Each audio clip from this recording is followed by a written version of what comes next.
when you're a base stealer, the easiest way to steal a base is when the guy always comes set, counts to 1,000, and then he goes, right? Gets in a pattern. And so as a pitcher, you have to get really comfortable at saying 1,000, I pitch. 1,000, 1, 2, 3, 4.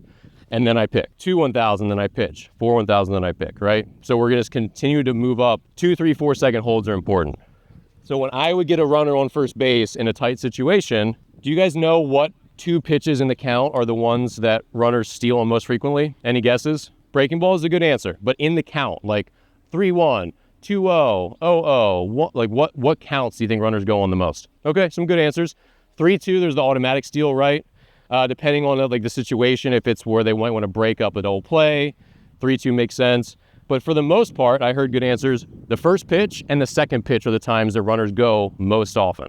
Do you guys have any idea why? Like psychologically, why you think that is? Okay, that's one thing. It is true that you can distract the batter if you steal like 0-2 or 1-2, right? But I think for the most part, runners tend to go on the first or second pitch because they're antsy, they're nervous. It's a big thing, right? They don't want to be out. They're just ready to get it over with, right? If they want to steal, this is a good stealing situation. They're not going to like, well, I'm going to wait to the fourth pitch. The hitter might put the ball in play by then, right? So in most situations, when there's a fast guy and you know like, hey, this dude can run, he's probably going to go on the first pitch or the second pitch. He might wait later, but you have to assume that he's going to go on the first pitch or second pitch. And so what does that mean you're going to do? You might pick off right away, and then you might pick off right away, and then the next one is a 1, 2, 3, 4, and then you pitch, and your first pitch, he takes off, but because you held for 4 seconds, what's going to happen to him? He might not get a great jump, right? And now your catcher might nab him. Because as a pitcher, can you control if runners actually steal? No, you can't. So all you can do is you try to help discourage them, and we'll talk about that too. You try to help them get a terrible jump, right? As a runner, how many of you steal bases occasionally? A couple of you? If you're choosing this pitch, right, and you're going to steal, you're staring at the pitcher's leg, right? You're desperately waiting, and you're tense, right? And you're nervous because you're like, I got to make sure I can get back. So there you are, like tense, almost like shaking, and you're waiting, and you're waiting, and you're waiting, and you're waiting, right? And then he pitches. The longer you make that guy wait, the less likely he's going to guess right. And the longer he's waiting, the more he's thinking about me, and I think he's going to pick over now. Does that make sense? So long holds really have a major psychological effect on the base runner. So if you think, I think this guy's going to go on this pitch, that's a great time for a long hold. In general, you need to mix it up, right? Short hold, you pitch. Long hold, you pick, you whatever. But in general, if you think they're going to go, your goal is to give them a long hold, and then what pitch type? Fastball. Now, should you pick a fastball just because you don't want that guy to steal? Not necessarily.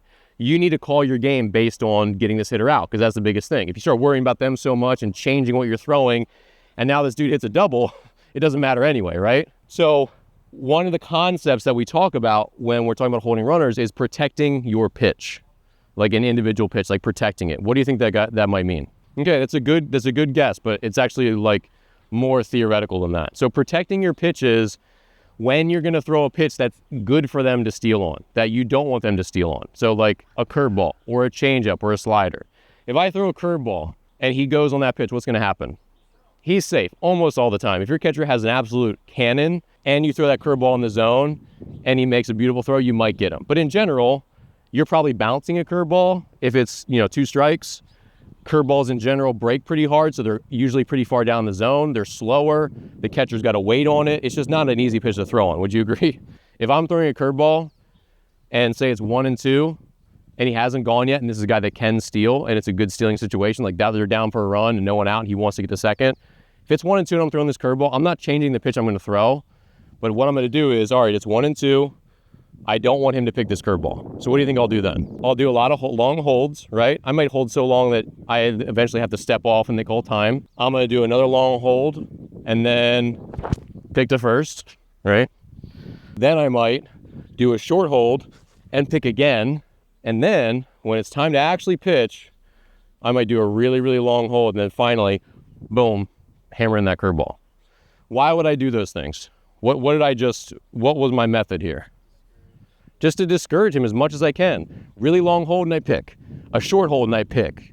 To where he's like got the fear of God in him, where he's like, he's really worried about me. He knows I'm here. And then it's like, okay, his legs are getting sapped a little bit because he's on edge. And now, hopefully, after 2 picks and a really long hold, he's like, I'm not going this pitch. Boom, I throw my curveball, I bounce it, he swings and misses, he doesn't take off. I have accomplished my goal, right? But he still might take off, right? But the goal is, if I know I'm going to throw a breaking ball or a changeup, and it's a good time for him to go, I need to do my absolute best on that pitch to really discourage him. Does that make sense? And here's the thing with breaking balls. If I'm going to throw that 1-2 curveball and he doesn't swing at it, or say he does swing and now it's like 1-2, it's likely that I'm next coming back with what? A heater, right? So it's 0-2 and I'm going to throw a curveball. I do my best to discourage him from going. Boom, I throw a really good curveball, breaks down the zone. He barely holds up, right? Okay, I might throw another curveball, but a lot of times now I'm setting myself up for that good fastball. And what else? What do you usually follow up with curveballs? What kind of fastball? A high one, right? Curveball breaks low, then you throw the fastball that starts in the same plane, and it just zoom right by him. So if I can just discourage him long enough to not go on this curveball, I know that I'm going high fastball next, and then what's he going to do on a high fastball? He's going to hose him, right? That's the absolute best case scenario. You discourage him from going the curveball. Now my catcher gets a beautiful high fastball. Maybe you get the strikeout, and then boom, he's already out of his crouch. Good throw to second base. And because I've done so much work making this guy nervous, he probably doesn't get a great jump anyway, right? So that's sort of how this whole dance works.